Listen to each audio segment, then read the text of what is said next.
ஒரு ஊர்ல மீனான்னு ஒரு அம்மா இருந்தாங்க. அவங்களுக்கு ரம்யா, ஸ்வேதான்னு 2 பொண்ணுங்க. அவங்க எல்லாரும் ஒரு பெரிய அபார்ட்மெண்ட்ல வசதியா வாழ்ந்துட்டு வராங்க. ரம்யாவுக்கு இந்த பொம்மைகள்லாம் ரொம்ப பிடிக்கும். அதனால ஆன்லைன்ல இப்போ ட்ரெண்டா இருக்கிற ஒரு விசித்திரமான மர்ம பொம்மைய ஆசைப்பட்டு ஆர்டர் பண்றா.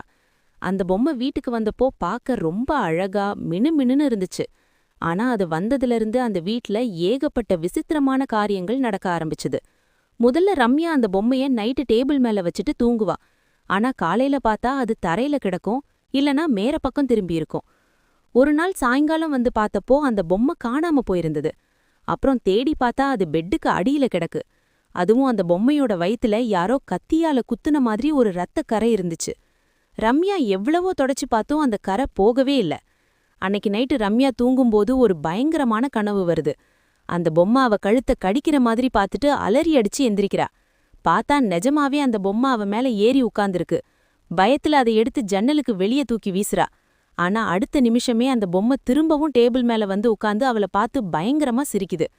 ரம்யா இதையெல்லாம் அவங்க அம்மா மீனா கிட்ட சொன்னப்போ, அதெல்லாம் உன் பயம், சும்மா கற்பனை பண்ணாதன்னு மீனா சொல்லிட்டாங்க. ஆனா ஒரு கட்டத்துல அந்த பொம்மை நிஜமாவே உயிர் பெற்று வந்து ரம்யாவை போட்டு தள்ளிடுச்சு. ரம்யா செத்து கிடக்கிறத பார்த்து அவங்க அம்மாவும் தங்கச்சியும் கதறி அழும்போது அந்த பொம்மை பேச ஆரம்பிச்சுது. மீனா மேடம், என்ன தெரியலையா? 20 வருஷத்துக்கு முன்னாடி ஒரு தீபாவளி அன்னைக்கு ஒரு விபத்து நடந்துச்சே, ஞாபகம் இருக்கான்னு கேக்குது. அப்பதான் அந்த பழைய கருப்பு பக்கம் வெளிச்சத்துக்கு வருது. அந்த வீடு முன்னாடி விக்கிங்கிற ஒரு சின்ன பையனோடது. அந்த வீட்டை எப்படியாவது அபகரிக்கணும்னு மீனா ஆசைப்பட்டு ஒரு தீபாவளி அன்னைக்கு விக்கியையும் அவங்க அம்மாவையும் அந்த வீட்டுக்குள்ளேயே பூட்டி நெருப்பு வச்சு கொன்னுட்டாங்க. அது விபத்து கிடையாது, மீனாவே பிளான் பண்ணி செஞ்ச கொலை. இப்போ அந்த விக்கியோட ஆவிதான் அந்த பொம்மைக்குள்ள புகுந்து பழிவாங்க வந்திருக்கு. ரம்யாவை கொன்ன கையோட மீனாவையும் அந்த பொம்மை விடல. அவங்க காலை கடிச்சு இழுத்துட்டு போய் அந்த இருட்டுக்குள்ள கொன்னுடுச்சு.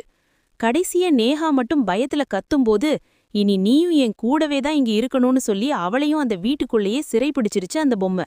மொத்தத்துல பண்ண பாவம் சும்மா விடாதுங்கிற மாதிரி அந்த குடும்பமே முடிஞ்சு போச்சு.